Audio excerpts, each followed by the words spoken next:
Okay, B and T cells are derived from cells in the bone marrow.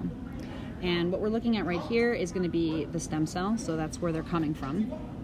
And then these very immature progenitor cells are going to go ahead and eventually mature. If it's the B cell in the bone marrow, and if it's in the T cell, it's going to mature in the thymus. And then you end up with a large variety of receptors on the different types of white blood cells.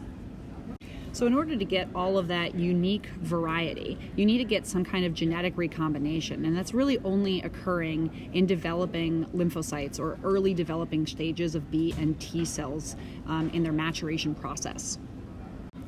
This involves somatic recombination, and it involves the areas known as VDJ recombination. So we're talking about V for variables, J for joining, and then D for diversity.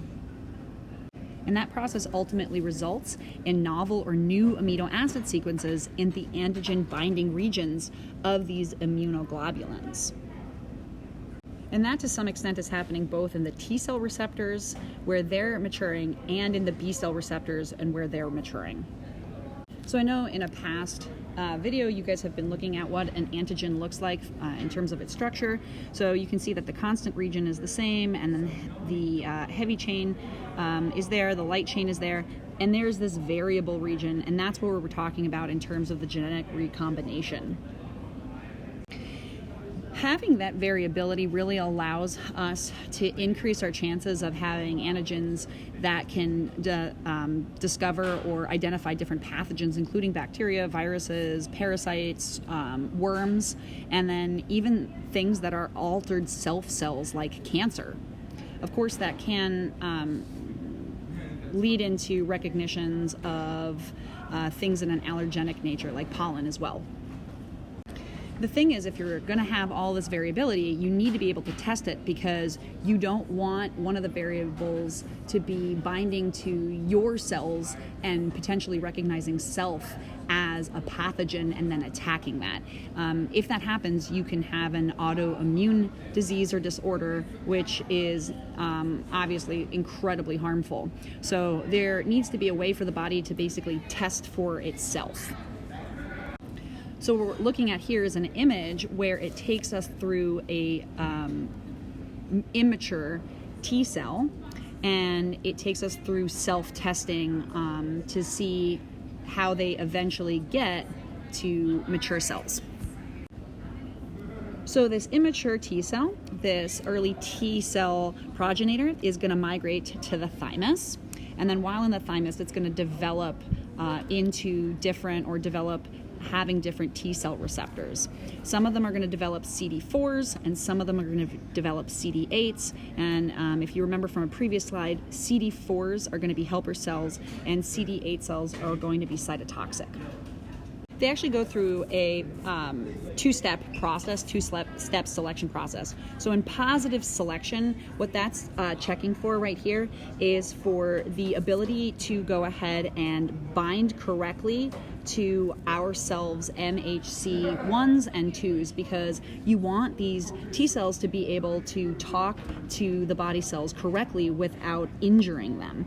So that's a positive selection. If they do this incorrectly, they're going to go ahead and be killed through apoptosis. Then you're going to go ahead and have a negative selection process where you are testing for self-tolerance. If a cell is going to bind to any of its friendlies, right, any macrophages, you don't want it to bind incorrectly, they're going to be destroyed. If they bind again incorrectly to dendritic cells, they're going to be destroyed, because you don't want them to identify self cells as potential pathogens. So they are eliminated. And in the end, you are left with helper T cells and cytotoxic cells that are mature and ready to go out and explore and patrol and protect. So again, that self-tolerance for the CD4s and the CD8s are tested, and as long as they make it, they're allowed to go free into the bloodstream. So assuming everything goes well, you are left with B cells that have very specific receptors. And then, of course, you're going to have T cells with very specific receptors. And notice they're all going to be slightly varied in what they can do, and that's a very, very good thing. So the helper T cells, okay, and the cytotoxic T cells, you guys have had videos in terms of what they do. You've had videos in terms of what the B cells do. But a general reminder is these guys are responsible for attacking infected cells, right? So the T cells are going to attack cells that are infected with a pathogen. And then the B cells, they're the ones that are going to generate the antibodies. So they're going to attack invaders outside of the cell. So if you have a bacterium, you're going to have a bunch of antibodies that latch on, so opsonization, and that basically has a tendency to call over other cells more frequently, like macrophages, to go ahead and take care of those bacteria. But the question is, what happens when that goes wrong? So if self-tolerance isn't checked correctly, or the loss of tolerance develops, what that ends up happening, what ends up occurring is an autoimmune disease. So an example of an autoimmune disease would be lupus. It's an immune system malfunction where you start generating antibodies against your own histones and DNA. And it breaks down body cells, and you can have things like skin rashes and fevers and arthritis and kidney dysfunction. There's also multiple sclerosis, where you have a destruction of your own myelin sheath surrounding your nerves. And then this slide here is representing the idea of type 1 diabetes. So in a normal functioning pancreas, you have these B cells. They are found in the islets of Langerhans, and they are responsible for producing insulin. But something goes wrong, and then these cytotoxic T cells are going to go ahead and see these B cells as invaders. And what they start to do is they start to attack them. And we know that if you have a cytotoxic T cell and it binds to a cell, it usually is binding to an infected cell. But because this is where self-tolerance goes wrong, the perforin that the cytotoxic T cells use to basically form holes and poke into these membranes is actually destroying its own cells. And in the case of diabetes, you start to kill those beta cells, and then they no longer can produce any insulin. And that's what diabetes is. It's a disease in which your blood glucose or blood sugar levels are too high because you cannot create your own insulin to allow that sugar to be absorbed in your bloodstream. So a healthy immune system should react to foreign antigens, not self.